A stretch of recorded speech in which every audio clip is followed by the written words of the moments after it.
ప్రియమైన దేవుని పిల్లలారా, ప్రభు యేసుక్రీస్తు నామములో మీకు నా వందనములు.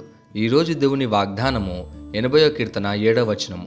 80వ కీర్తన 7వ వచనం వాక్యం ఇలా ఉంది: సైన్యములకు అధిపతియగు దేవా, చెరలో నుండి మమ్మ రప్పించుము, మేము రక్షణ నొందినట్లు నీ ముఖకాంతి ప్రకాశింపజేయుము అని.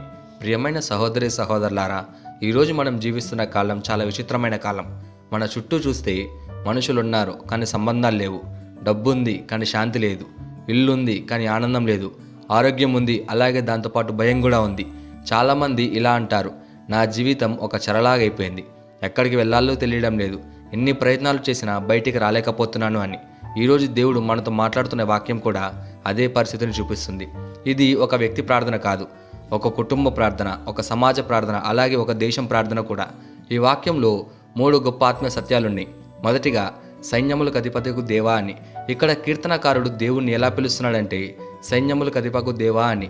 అంటే ఈ లోకంలో ఉన్న శక్తులన్నిటికన్నా, శత్రులందరికన్నా, పరిస్థితులన్నిటికన్నా దేవుడు గొప్పవాడు. మన సమస్యలు పెద్దగా కనిపించవచ్చు, కానీ మన దేవుడు సమస్యల కన్నా పెద్దవాడు, అలాగే గొప్పవాడు కూడా. రోగం గొప్పదా, అప్పులు గొప్పవా, లేదా శత్రువులు గొప్పవారా? వీటన్నిటికంటే మన దేవుడు గొప్పవాడు. కాబట్టి ముందుగా మన దృష్టి సమస్యల మీద కాదు, సైన్యములకు అధిపత్యకు దేవుని మీద ఉంచాలి. అలాగే రెండోదిగా చెరలో నుండి మమ్మల్ని రప్పించుము అని. చెర అంటే ఏమిటి? పాపపు చెర, అప్పుల చెర, అలవాట్ల చెర, కోపం, అసూయ, ద్వేషం అనే చెర, గతం అనే చెర. చాలామంది ఇలా అంటారు: నాకు అన్నీ ఉన్నాయి కానీ శాంతి లేదు అని. ఇది కూడా ఒక చెర లాంటిది. ఇజ్రాయేలు ప్రజలు కూడా చెరలోనే ఉన్నారు. వాళ్ళు దేవుని విడిచిపెట్టి విగ్రహారాధన చేసి దేవుని మాటను విన్నప్పుడు శత్రువుల చేతులకు వెళ్ళారు. దేవుణ్ణి దూరం చేసుకుంటే చెర తప్పదు, అదే దేవుని దగ్గరకు వస్తే విమోచన కూడా తప్పదు. మూడోదిగా నీ ముఖకాంతి ప్రకాశింపజేయుము అని. ఇది చాలా గొప్ప మాట. దేవుని ముఖకాంతి అంటే దేవుని సన్నిధి, దేవుని అనుగ్రహం, అలాగే ఆయన దయ. దేవుని ముఖకాంతి మన మీద పడితే చెరలు తొలగిపోతాయి, శాపాలు తొలగిపోతాయి, చీకటి వెలుగవుతుంది, మార్గం కనబడుతుంది. మన జీవితాల్లో సమస్యలున్నా దేవుని ముఖకాంతి ఉంటే సమస్యల మధ్యలోని పరిష్కారం కనిపిస్తుంది. దీనికి ఒక ఉదాహరణ ఇజ్రాయేలు ప్రజల జీవితమే. ఇజ్రాయేలు ప్రజలు ఐగుప్తు చెరలో ఉన్నారు.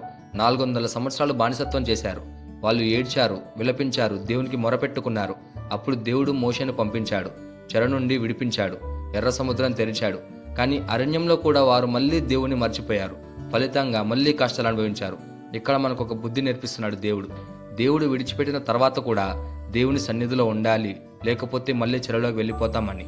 ఈరోజు దేవుడు మనకు నేర్పిస్తున్న పాఠం ఏంటి అంటే, దేవుడు మనల్ని చెర నుండి రప్పించడానికి సమర్థుడు. కానీ ముందు మనం ఆయన దగ్గరకు రావాలి, ఆయనను అడగాలి, గోజాడాలి, మొరపెట్టాలి, పాపాన్ని విసర్జించాలి, అలాగే విశ్వాసంతో నిరీక్షించాలి. దేవుడు తప్పక మనల్ని విడిపిస్తాడు. అది శారీరక సంబంధంగా కావచ్చు, లేదా ఆత్మ సంబంధంగా కావచ్చు, లేదా మానసిక సంబంధంగా కూడా కావచ్చు. కాబట్టి మన ప్రవక్తన వల్లనే మనకు చెర అని దేవుడి రోజు మనకు స్పష్టంగా చెప్తున్నాడు.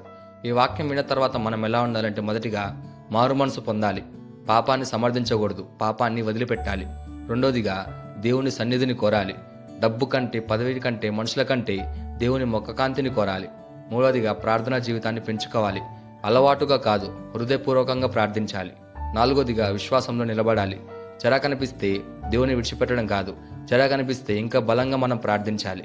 ఈ వాగ్దానాన్ని మనం స్వతంత్రించలాగా మనం ప్రార్థన చేద్దాం. మమ్మల్ని మిక్కిలిగా ప్రేమించిన ప్రియా పరలోకపు తండ్రి, నీకే కృతజ్ఞతాస్తుతులు, వందనాలు చెల్లించుకుంటున్నాం ప్రభువా. ఈరోజు నీ వాగ్దానం ద్వారా మాతో మాట్లాడినందుకు నీకే ధన్యవాదాలు చెల్లించుకుంటున్నాం ప్రభువా. మా జీవితాల్లో ఉన్న ప్రతి చెరను నీకే అప్పగిస్తున్నాం ప్రభువా. పాపపు చెర నుండి మమ్మల్ని విడిపించుము, భయము చెర నుండి మమ్మల్ని విడిపించుము, శాపాల చెర నుండి మమ్మల్ని విడిపించుము ప్రభువా. నీ ముఖకాంతిని మా మీద ప్రకాశింపజేయము ప్రభువా. మేము రక్షణ నొందినట్లు నీ సన్నిధిలో నడిచే కృప మాకు దయచేయమని ప్రార్థిస్తూ యేసుక్రీస్తు నామములో అడుగుచున్నాం తండ్రి, ఆమేన్.